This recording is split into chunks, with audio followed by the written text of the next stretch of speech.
Welcome back.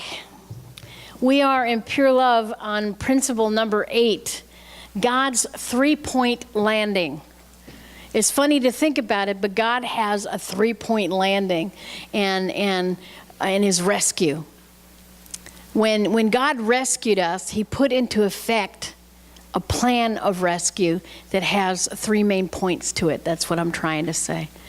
So principle number 8, if you want to open up your books to that, let's move through it.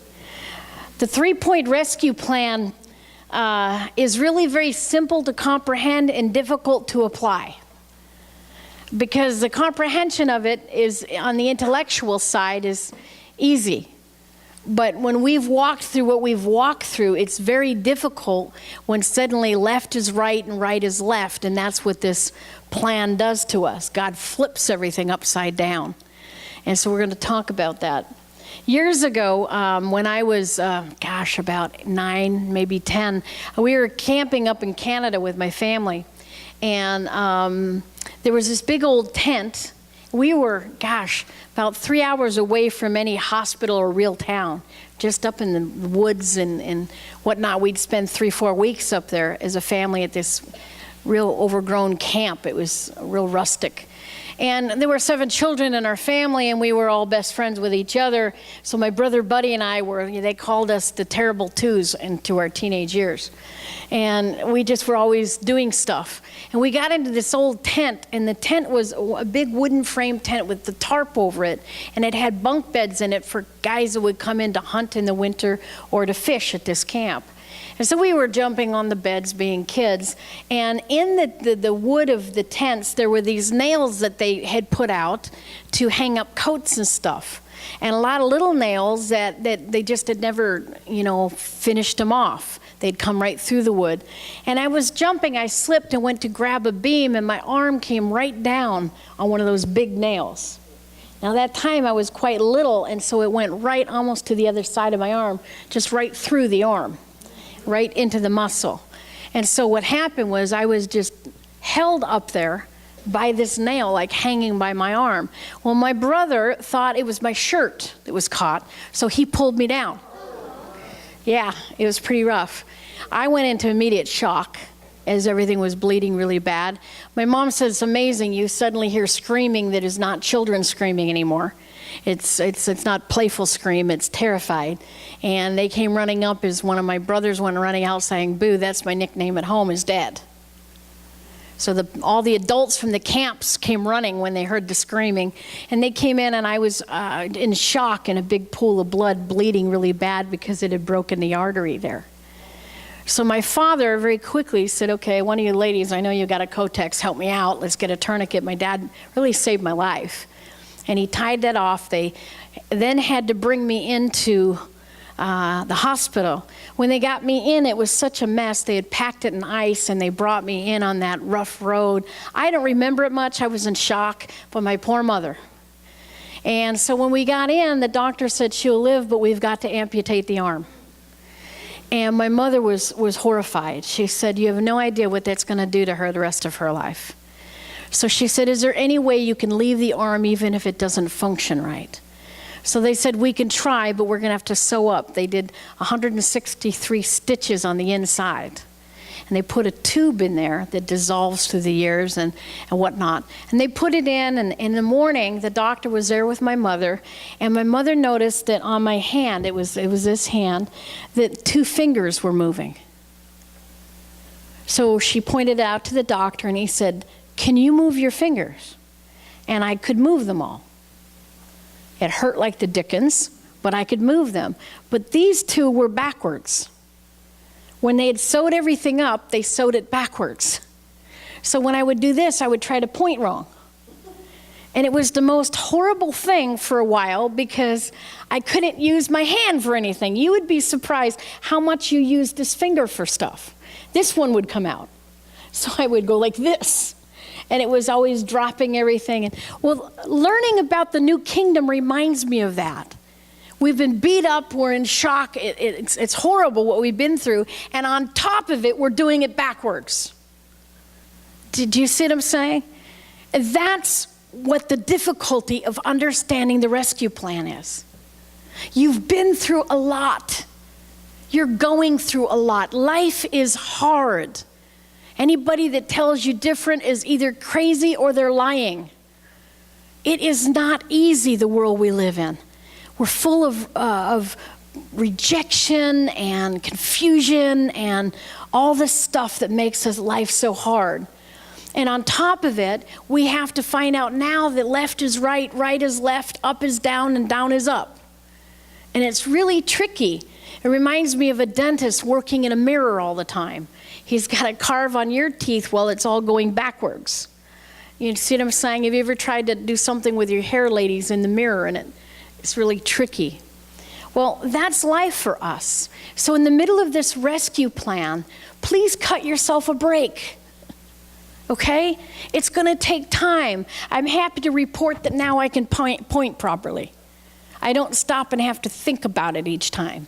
You see what I'm saying? I have relearned how to use my hand, and everything functions, which is neat.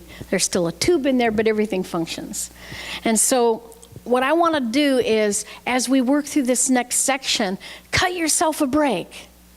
Cut yourself a break.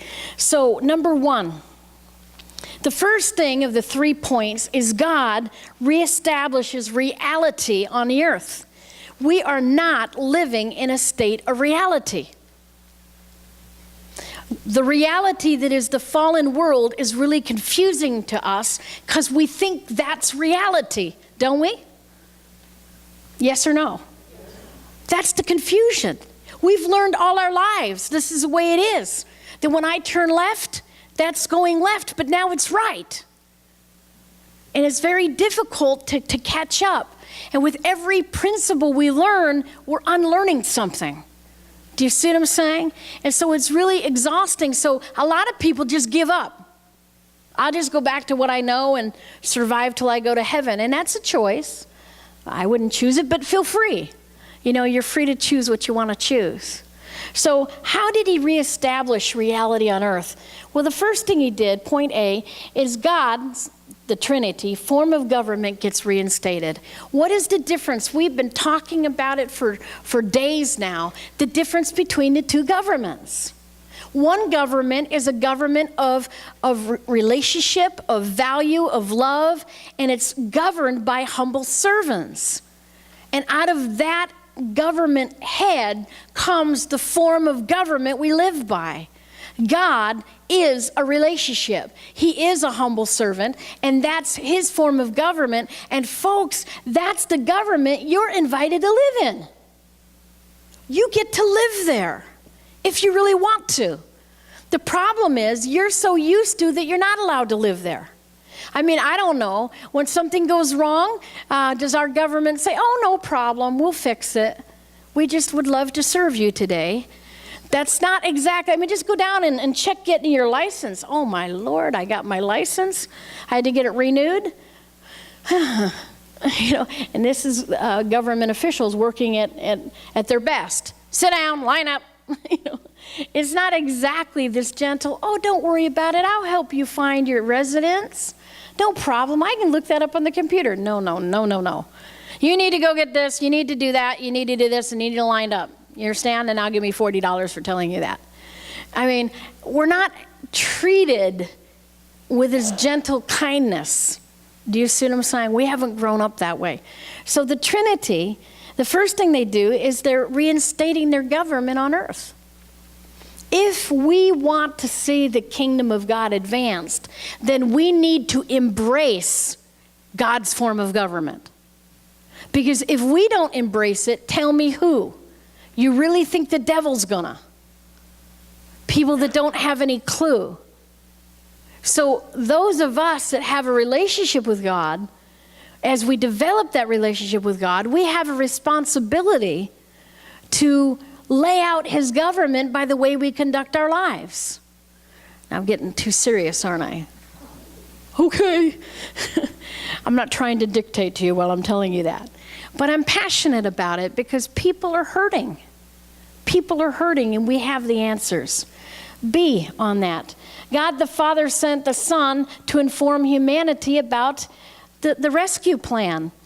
Jesus was sent to earth by God for the purpose of telling us about the rescue plan. And the rescue plan is not about you stop sinning. When you ask most people today, why did Jesus come? What will they tell you? Save me from my sins. That's a piece of why he came, but it's not why he came. He came to reveal the rescue plan, to implement it, and to empower us to see it through. And we're going to look at those pieces. So the first reason he came was to initiate the plan. Let's go to point number 2. So point number 1, God reestablishes reality on the earth. Point number 2 is now God redeems what is lost. Once he's reestablished reality, he's going to gain back what was taken. What a powerful thing. I mean, he could have wiped it off and just started over, couldn't he? But instead, he decided to create this government and to redeem those that were lost. I don't know. I look at some people through the years and I would have wiped them out. I'm sincere. You would have too, so don't get religious with me. You know, it's a good thing none of us are God, because there'd be a lot of dead people. You know, come on, in a bad moment, you're just gone, baby. You know? All we can do now is say, please, Jesus, take them away. That's all we can do now. We're not allowed to murder people. I found that out early. Okay? So once he gets his government set, his next step is not to lose anybody. I love that. Everybody's valuable. And everybody's needed. And it doesn't matter what they've done. God sets out to redeem what was lost. What was lost? That was what was lost. Before, we lived in this state of dirty water. In fact, if you look at the dirty water up on the board, that's the community right there. That's where you live, right there.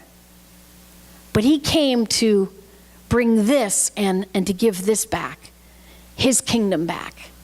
And in that kingdom, there's 3 things. A, Jesus came to redeem relationship between God and his creation. Now here is a real sincere question. How is your relationship with God going? Would you say it is a vibrant, alive relationship, or you're still trying to figure out how to get connected? Based on what you're going to answer there is going to be create whether you're going to be free or not.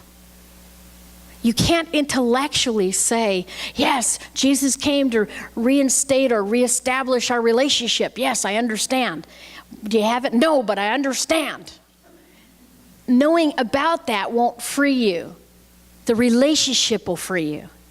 And what I'm discovering globally is many people would say, you know what? I really don't know really how to connect to God fully. I get glimpses once in a while. It's kind of like I have a relationship with him on Facebook. I post on his wall, he posts on my wall. But we don't have this affectionate, emotional relationship. We have an intellectual understanding of one another. Well, having a relationship with God's rules is not having a relationship with God.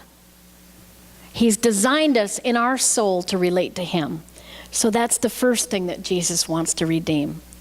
I love the second thing a lot. We've chatted a lot about this. Jesus came to restore mankind's value and dignity. I just love that he didn't leave us valueless. How does it feel when you feel worthless? You like that feeling? Isn't it good that God cares about that? That he sees the importance of us having dignity and being valuable. If you're not experiencing that, then once again, it hasn't been redeemed in your life, and it is available. Thirdly, Jesus came to redeem healthy order on the earth. You know, it was interesting. Years ago, I had a good friend, and he's died, but he one day came out in his kitchen, and he said to me, "Hey, Bethy, when you go to heaven, I mean, how many cities do you want to be in charge of?" And I knew he was thinking of dictator, nice dictator, but dictator, you're in charge.